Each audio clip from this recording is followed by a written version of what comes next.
Hello dan selamat datang. Hari ni kita nak tengok satu lagi gelombang baru dalam dunia AI. Bukan lagi AI yang hanya berfikir, tapi AI yang boleh bertindak dan berinteraksi dalam dunia fizikal kita.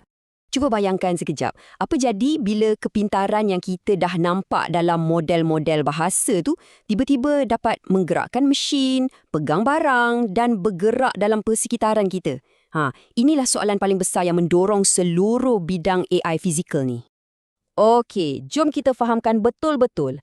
AI fizikal ni secara ringkasnya ialah penjelmaan AI dalam dunia nyata. Ini bukan macam robot lama yang cuma buat satu kerja berulang-ulang kali tau. AI fizikal ni membolehkan aliran kerja yang pintar. Maksudnya, ia ambil input macam arahan atau data sensor dan tukarkannya kepada tindakan yang betul-betul berguna. Untuk kita faham semua ni, kita akan pecahkannya kepada 5 bahagian. Mula-mula, kenapa ini gelombang AI seterusnya? Kedua, cabaran paling besar dalam robotik iaitu jurang data. Ketiga, macam mana rangka kerja 3 tiang boleh selesaikannya? Keempat, kenapa semuanya kena bermula dalam dunia maya? Dan akhir sekali, macam mana semua ni jadi kenyataan? Jom kita mulakan. Bila kita sebut pasal robot, kita kena fikir lebih luas sikit. Sebuah kilang sebagai contoh boleh jadi satu robot gergasi. Malah, kereta pun sebenarnya robot yang paling biasa kita guna. Jadi, AI fizikal ni tujuannya nak suntik kepintaran ke dalam semua sistem macam ni. Jadi, kenapa kita nak sangat mesin-mesin pintar ni? Tujuannya mudah je, untuk selesaikan apa yang dipanggil 3D. Kerja yang membosankan, kerja yang berbahaya dan kerja yang kotor. Senang cerita, semua kerja yang kita sebagai manusia tak berapa gemar nak buat. Tapi kan, nak bina AI fizikal ni memang susah. Ada satu halangan besar yang membezakannya daripada AI yang lain. Jom kita tengok apa dia halangan tu. Bezanya ialah data. Sangat-sangat ketara. Cuba fikir, untuk model bahasa macam ChatGPT, pembangun ada seluruh internet sebagai tempat latihan. Tapi untuk robotik, data macam tu tak wujud. Kita tak boleh nak muat turun pengalaman rasa sebiji apple atau macam mana geseran berfungsi atas permukaan yang berbeza kan? Jadi, untuk selesaikan masalah ni, kita perlukan apa yang dipanggil sub data. Dia ada 3 bahan. Pertama, data internet. Ini asasnya, tapi kualitinya tak cukup bagus untuk tugas fizikal. Kedua, data sebenar.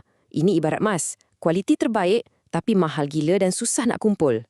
Jadi, bahan utama yang paling penting ialah data sintetik. Data yang kita cipta dalam simulasi untuk penuhkan jurang ni. Okey, jadi macam mana kita nak guna semua data ni dengan cara yang paling berkesan? NVIDIA ada cadangkan satu rangka kerja yang sangat kemas yang dibahagikan kepada 3 bahagian utama atau kita panggil 3 tiang. Ini dia kuncinya. 3 perkataan. Latih, simulasi dan laksana. Ini konsep paling penting yang anda kena ingat. Mula-mula, kita latih model. Lepas tu, kita uji dia dalam persekitaran maya yang selamat. Dan akhir sekali, bila dah betul-betul sedia, baru kita laksanakannya pada robot fizikal dalam dunia sebenar. Dan untuk setiap langkah ni, ada perkakasan khas yang menyokongnya. DJX digunakan untuk melatih model-model gegasi tu. OVX pula untuk jalankan simulasi yang realistik. Dan Jetson bertindak sebagai otak untuk robot tu masa dia beroperasi dalam dunia nyata. Jom kita tengok tiang yang kedua tu dengan lebih dekat, simulasi. Ini betul-betul mengubah cara robot dibangunkan. Sekarang, semuanya bermula dalam dunia maya. Kenapa? Sebab kalau nak uji robot dalam dunia sebenar, ia sangatlah berbahaya, mahal dan lambat. Kita semua pernah nampak video robot jatuh kan? Setiap kali dia jatuh, itu dah membazir masa dan duit. Tapi dalam simulasi, robot boleh gagal beribu kali tanpa sebarang kos. Ini membolehkan dia belajar dengan sangat cepat dan selamat. Petikan ni memang merumuskan falsafah baru ni dengan sangat baik. Robot masa depan tak akan dibina dulu baru diprogram. Sebaliknya, ia akan dilahirkan, diuji dan disahkan sepenuhnya dalam dunia maya sebelum satu skru pun dipasang. Dan di sinilah NVIDIA Isaac Lab mainkan peranan. Anggap je ia macam gym untuk robot anda. Dekat sinilah, beribu-ribu klon robot anda boleh berlatih serentak. Dia belajar guna kaedah macam pembelajaran pengukuhan, di mana dia dapat ganjaran kalau buat benda betul. Semuanya pada skala yang sangat besar.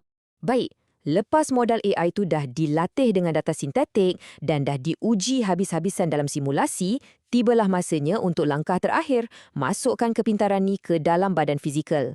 Untuk percepatkan proses ni, pembangun tak payah mula dari kosong. Ada lebih 30 pakej Isaac Rose yang dah sedia untuk diguna.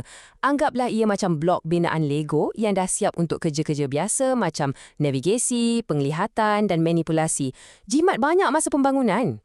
Dan perkakasan yang jadi otak dalam robot tu sendiri ialah platform NVIDIA Jetson. Ia sebuah komputer yang sangat efisien dan pantas yang membolehkan robot tu proses semua data sensor, buat keputusan dan bertindak serta-merta dalam dunia nyata. Jom kita tengok satu contoh praktikal. Bayangkan sebuah traktor autonomi. Ia kena nampak sekeliling dia, bezakan mana satu tanaman dan mana satu rumpai dan buat keputusan dalam masa nyata. Inilah gabungan sempurna ketiga-tiga tiang tari. Model yang dilatih, diuji dalam simulasi dan akhirnya dilaksanakan di ladang guna Jetson. Kalau anda rasa berminat nak cuba sendiri, ada banyak sumber yang tersedia. Laluan pembelajaran robotik NVIDIA ada tawarkan kursus berstruktur, Jetson AI Lab pula ada banyak projek komuniti yang hebat. Dan anda juga boleh muat turun model pralatihan dari Hugging Face untuk mula bermain-main. Jadi, saya nak tinggalkan anda dengan satu soalan. Dengan teknologi sehebat ni yang berpotensi untuk ambil alih kerja-kerja yang kita tak suka, apakah masalah pertama yang anda akan selesaikan? Cuba fikirkan sebab masa depan di mana robot membantu kita dengan kerja-kerja ni mungkin lebih dekat daripada yang kita sangka.